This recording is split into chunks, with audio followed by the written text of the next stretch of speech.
A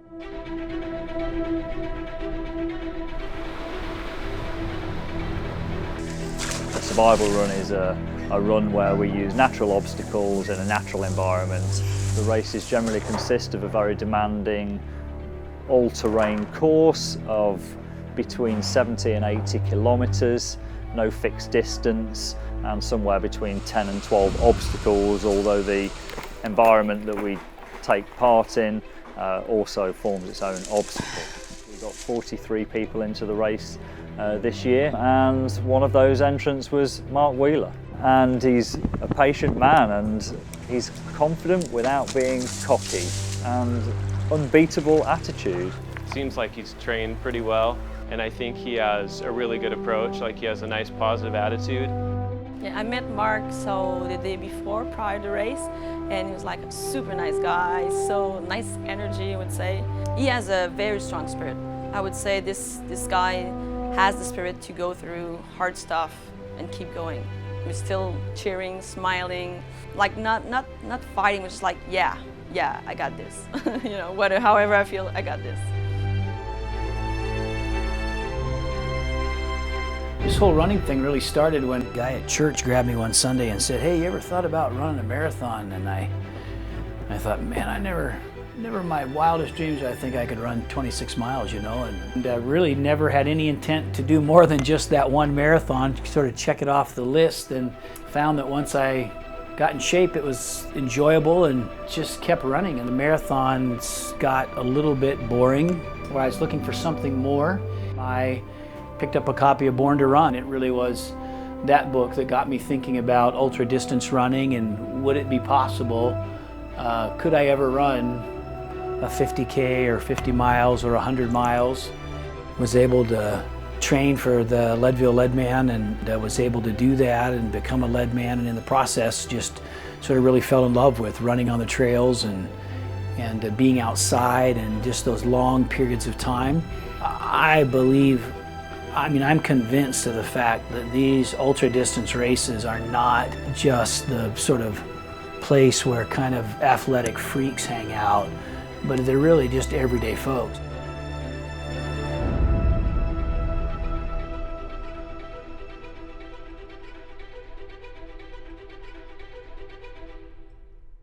I turned 50 this year. Last year I was looking for something that I could do to celebrate my 50th birthday, but also really something I could do to push myself beyond anything I'd done before. And from what I can tell, both the survival run and the 100K following, both of those are really, really significant events and accomplishments. And so my focus has been prepare well and come ready to put one foot in front of the other and see if I've got today mentally and physically what it takes to make it from the start line to the finish line.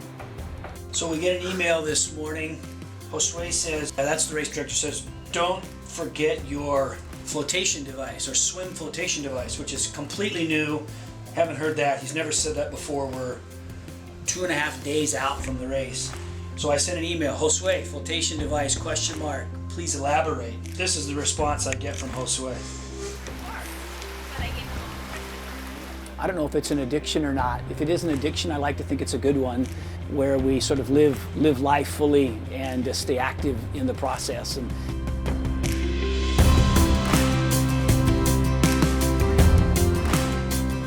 clearly, the first impression of Ometepe on the ferry coming over is the volcanoes, especially Concepcion, as you sort of get closer and closer as you come on the ferry, and it grows in size and stature. Coming here knowing we're going to be running up that, and likely with a load. It's a rather daunting sort of image, but it's a beautiful, beautiful place. The jungle, the people, the slower pace of life is just really lovely. It's really like you're in an oceanfront resort here, except the water around us is fresh water instead of salt water. My sense is about survival run that very few of the variables are controlled, and so the notion of open water swimming here on big water that looks a lot more like the ocean actually than a placid lake. There's sharks in there, there's crocodiles or alligators here. Clearly we're going to be in the jungle. We know there's other wildlife and stuff in the jungle, and just the remote nature of it, the unsupported nature of it, it creates a lot of angst, I think, in me. fell in love with the island, the whole dynamic of the two volcanoes, the fire and the water, and just kind of how peaceful it is here, but yet wild at the same time. You know, it's just such an interesting place. I was very inspired by it, and the first thing, you know, when I was getting into running ultra marathons was I really want to do an event on Island of Ometepe.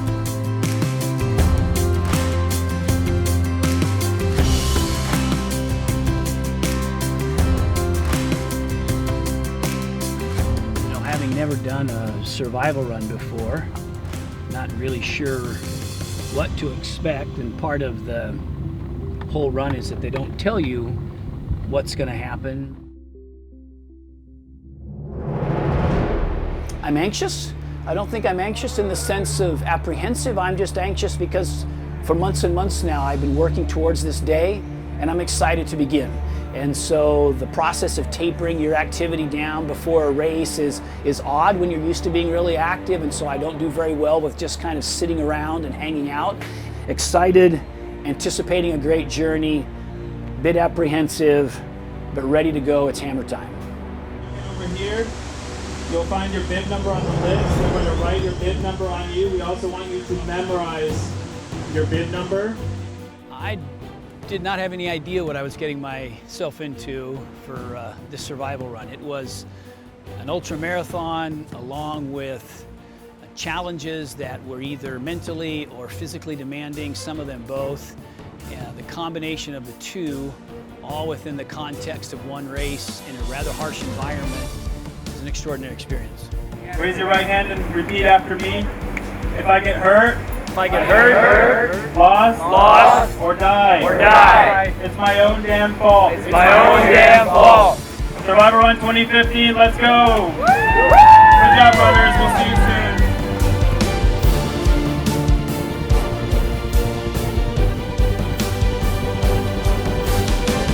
All 41 of us that started that thing together all had our own dreams and our own hopes and aspirations for the race. And at the end of it all, I certainly hope that everyone was able to meet those needs or meet those dreams and goals for this race. Woo! Yeah. It's a lovely swim. The volcano, swimming out there, you have the volcano over your shoulder, and it is absolutely spectacular. Number 40.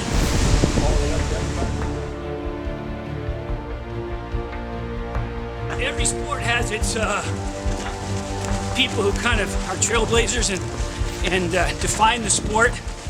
And I have vicariously watched Sean. He doesn't know that, but he in this survival racing world, hunter-gatherer stuff, is a legend. So it's an honor to meet him and to get to run beside him for a bit tonight. Guy's a beast and a legend. The one factor that's going to take a lot of people out who make it through the first night is going to be the heat. I was really tempted when I was getting frustrated to start like hacking things, but I thought whoever owned the plantation farm wouldn't appreciate that. But it was really fun to finally find my number. Then I could like, the plantation. Inner tube. Fifth in the water, third out of the water, second to the plantain. It took me 45 minutes to find my bib number. It just killed me, but I passed about 10 people on this last section of the beach. So I figured if there was running involved, that's why the little scrawny guys have an advantage. It's just running. Survival run is brutal. It's designed to be brutal. That's the point.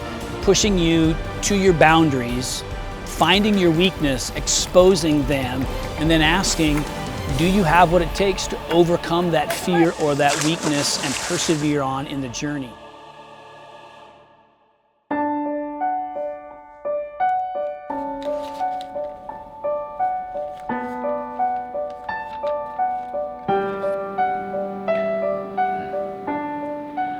I am blessed with the greatest kids on the planet, and they're just amazing. And Marshall and Amy both always send me encouragement, lots of support during training. And Amy, a number of years ago when I started the whole Leadman process, would send me letters before the race. And so I've kept all of them, obviously, and this morning I've gone back and looked at those letters, and she had another one for me this morning. She closes that letter by signing her nickname, that we gave her as a little girl doodlebug. Be strong, trust God, kick butt. I'll start the race with Amy's words of affirmation on my forearm. Thanks, Amy and Marshall. Love you guys.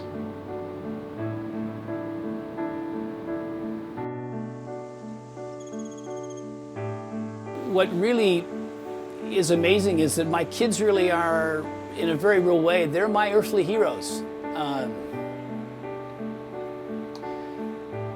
Their commitment to lives of integrity and their commitment to being people who make good choices is inspiring to me. They're so disciplined. They're such wonderful human beings. Forget the athleticism, forget their academics. They are wonderful human beings. And I am privileged and blessed beyond measure that they are a gift to me as their father. And they are the ones, they and our wife, that carry me through those dark moments. The challenges are all natural. We try to simulate, to some degree, the way of life on the island where we live. And that could include wood chopping, tree felling, diving, coconut tree climbing, boulder smashing, boulder carrying, any of the things that are a normal activity for a person who lives in this part of the world, we incorporate into our race. We ask competitors to compete for a time cut-off of around 30 hours. Guide them through a range of obstacles over the course. It's okay. One of the diving challenges actually took us a dive where you had to dive down and find the rubber that was used on the slingshot to make it.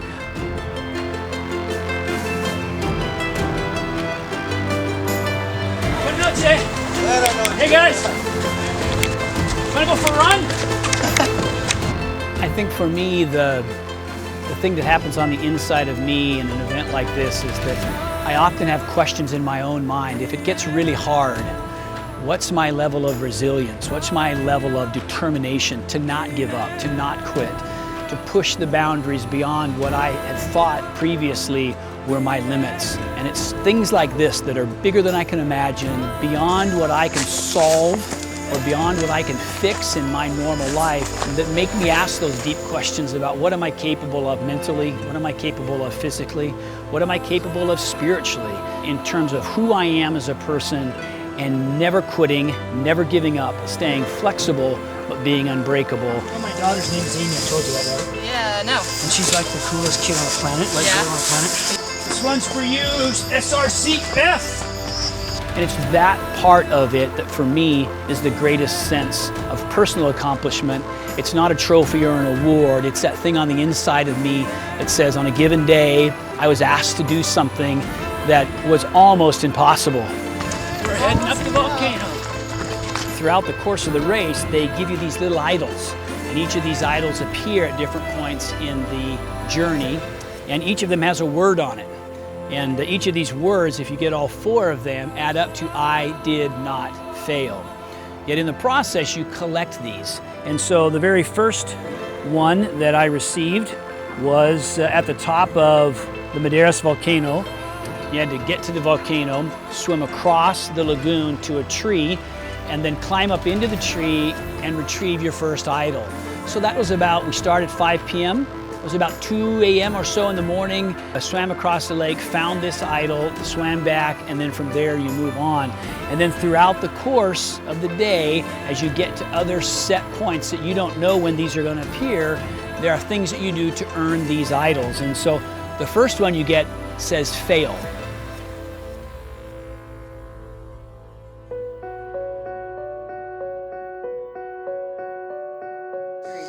I'm telling myself that for the last 10 minutes with this boulder. Frank's my man on this.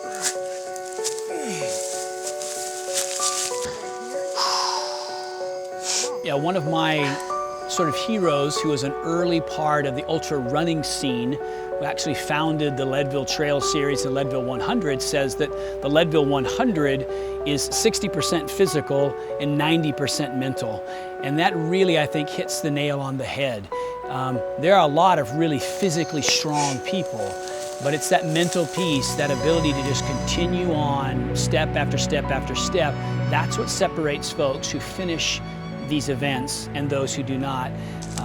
Mental toughness, mental stamina, not mental toughness in being belligerent or ornery, but mental stamina in terms of being flexible, malleable, being able to move with a changing environment, being able to react to things that are asked of you that you didn't know were going to be asked of you, keep your head in the right place, and then be able to have the physical attributes to fulfill the challenge.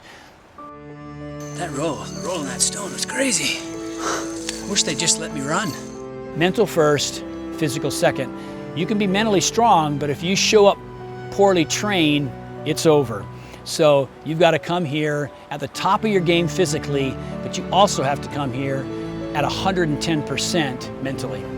They've got to harvest a green bamboo cane. They're about 40 to 50 feet long. They weigh a couple of 100 pounds. They're about 4 inches thick or more.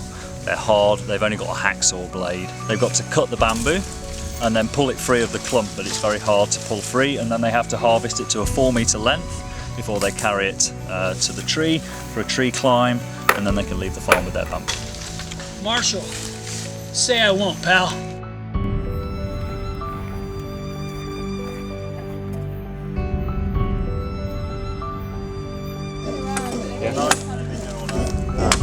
I'm not like gonna give you the tongue or anything. That's gross. I can't even drink water. My face is so dirty. Yeah, there's no catching Paco. I think that I'm okay with the notion that I have a medical issue that happens. If one gets injured, that's one of those things that's outside your control.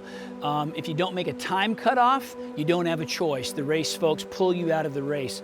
I was okay, I think, with one of those two things happening. What I wasn't okay with was me voluntarily pulling myself out of the race. I met local folks who I bought a chocolate-covered frozen banana from at 5:30 in the morning, which was like a gift from heaven. And how can you not have those sorts of things happen in the course of the day and just not love it? Did you sign up for fun? Different definition of fun. Just follow in there, the checkpoint's a couple of minutes in. Roger. Usual gig, show your egg, show your bamboo, and they'll let you know the next instructions. And I saw him getting out of the lake, shivering, like intense. I'm like, that was scary. I'm like, I have to go there. And you know, from what I know, Micah is a strong guy. I'm like, am I gonna die in that lake? Is it gonna happen now? But then after that, I saw him again, all the way down to the bamboo, and he had to cut bamboos, and he was still cheering on for me, and he was on his roll. I was happy to see him there.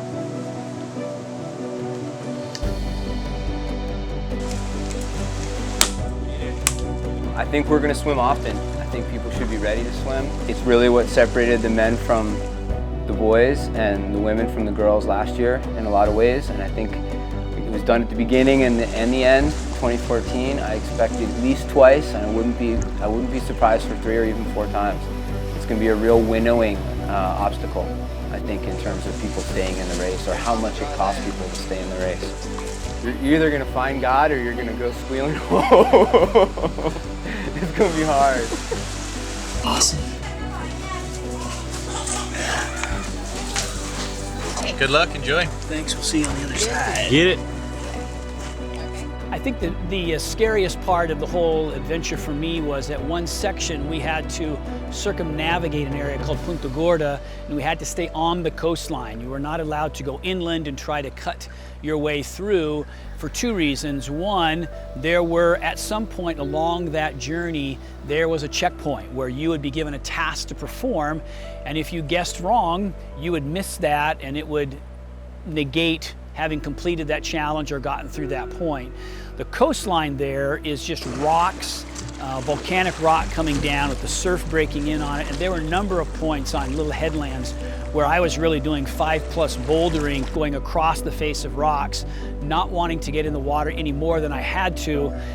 But clearly, numerous falls, numerous plunges into the water happened. That was a 3.5-hour piece of the equation. And if you were not careful physically and very guarded about where you were mentally, that piece of the journey could have easily been a defeater.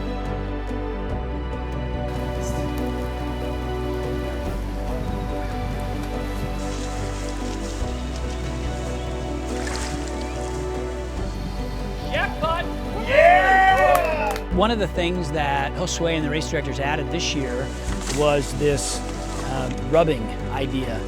Apparently there are a lot of petroglyphs on the island, and so to sort of reflect that, at various points in the journey, at challenges, you were given the opportunity, if you completed the challenge, to do a rubbing. And the rubbings, I learned later, were actually the engravings that were on the finishers' medals or the finishers' trophies. One of the things we were told ahead of time, a little thing we were given a hint about, is that slingshots are used by the children on the island. You might want to learn how to make and shoot a slingshot, but not buy a slingshot from your local sporting goods store, but actually make one. I was able to make my slingshot.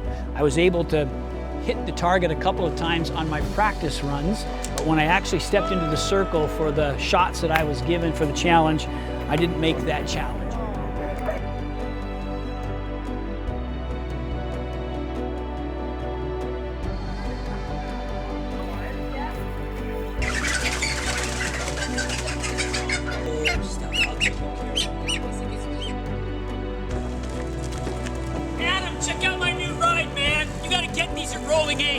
I do believe the more I've done these things, if I can enjoy the journey and enjoy the moment, it keeps me actively engaged. And I begin to look around and look for points of beauty in that moment. And that's really my commitment, is to try to find at any moment in the process, look around and find the beauty in the moment, because they're there. There are beautiful pieces in all of these journeys if we will control our mind and our spirits and our attitudes coming in. And it just makes the journey much more enjoyable.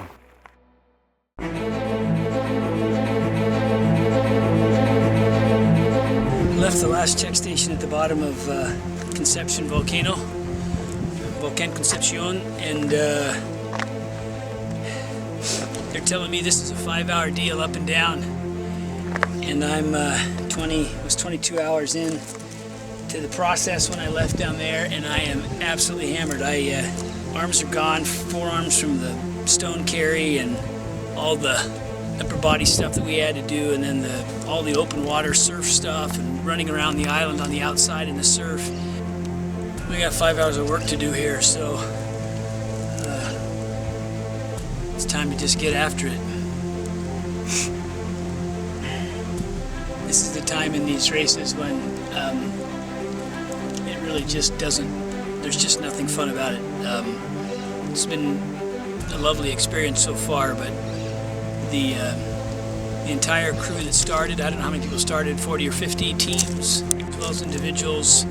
No one's left in the race. It's completely decimated everybody. But the 3 guys on the mountain, so Paco, who was really one of the pre-race favorites, big-time ultramarathoner from Mexico, and just a beast of a guy. He's a couple hours in front of me, and local guy who trains here, runs here as an ultramarathoner. He's, I think, an hour in front of me as well. So those 2 guys are going to duke it out for the win here, and that's awesome because one of them deserves it. I'm just going to try to haul my 50-year-old carcass to the top and get back down without breaking anything. So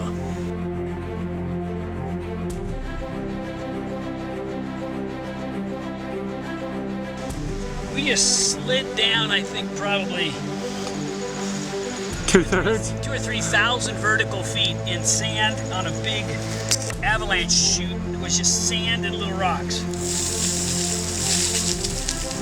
It was a blast.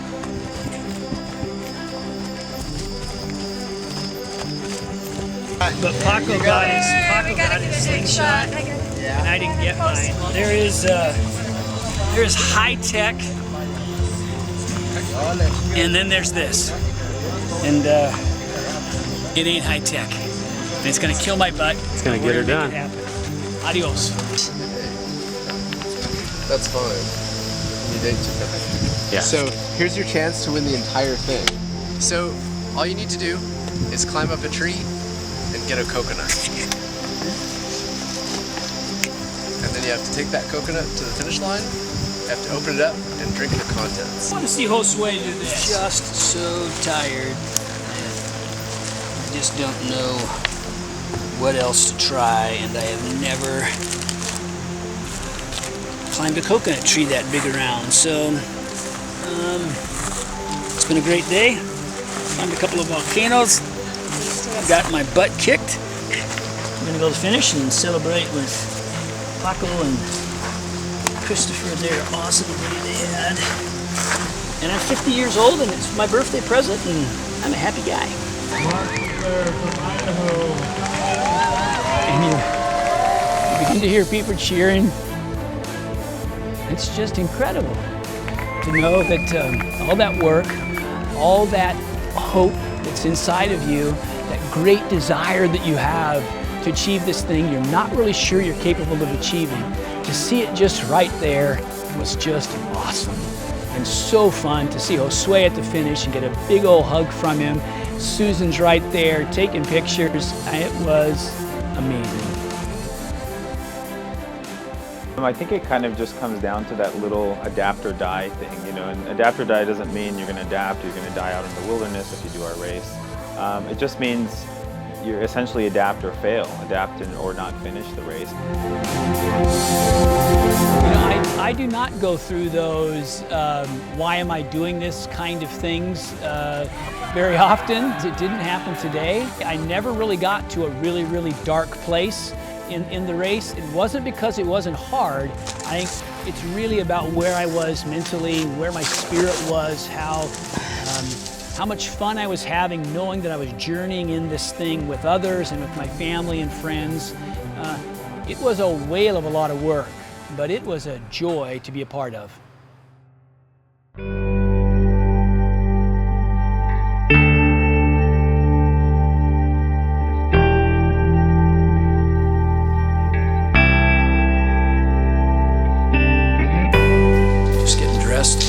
For the Fuego 100K.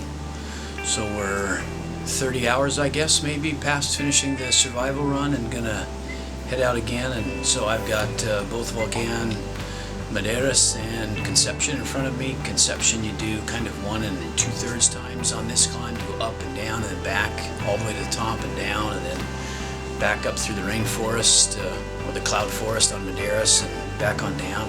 Thankfully, no challenges. We're not going to be rolling rocks or diving or doing that kind of stuff. So today we've just got to put one foot in front of the other and see if we can't knock off 100K. So. 4,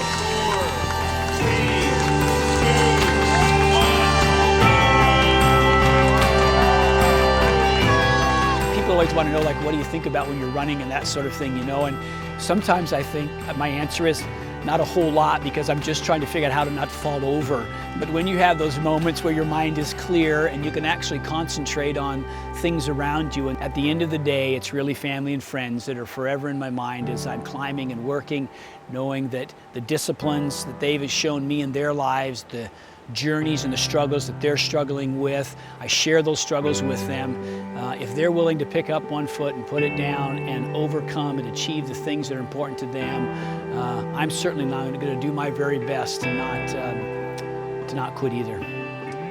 One of my miles, Robin and I never stopped moving, was a 38-minute mile coming downhill. It's that steep and rough. I call this thing the Devil's Double. I'm probably not sure, except that you probably come to face with the guy from down south a few times in the process. So 2 days later, he went to run probably one of the hardest 100-kilometer races, maybe in the world, on a brutal course, 2 volcanoes, a total of 3 ascents, around 26 hours an average time for the competitors to finish, and around 90 entrants and 19 people finish, I think, in the end. We're just about done. 6K from finishing up this crazy thing called the Devil's Double. Hard to know how to feel. I'm just so tired. You sort of almost don't have feeling. I know earlier today I was losing it a few times in just emotions in terms of thinking about the kids and Sue and just the privilege of being able to do something like this when So many folks don't even have that privilege. It's just an amazing thing. Sean told me about the lead man. Post-way picked him as being a finisher as soon as he saw his name, and he brought himself round. I watched him run the whole night, felt incredibly motivated and inspired by his achievement. My head and my heart are overwhelmed because I realized that something that I'd worked for so diligently and had set as a goal for myself, I've been able to accomplish. But beyond that, people were reading me Facebook messages that folks were sending from all around the planet, words of encouragement. The other racers, they were along the course giving words of encouragement. The race organizers, the volunteers were all there encouraging, and you really realize that if you want to achieve something like this, that you don't do it alone. In no way do I think that this is an accomplishment that Mark has done. It's really my wife, my children, my friends, my family, everybody involved with the race. I am overwhelmed with gratitude for those folks that they would invest in this relationship and in me in such a meaningful way. Thanks everybody, good without you, it's been awesome. Top of the mountain and back. The only video I've ever heard is taking the camera all the way to the top. You said strap okay. Cover your huevos. And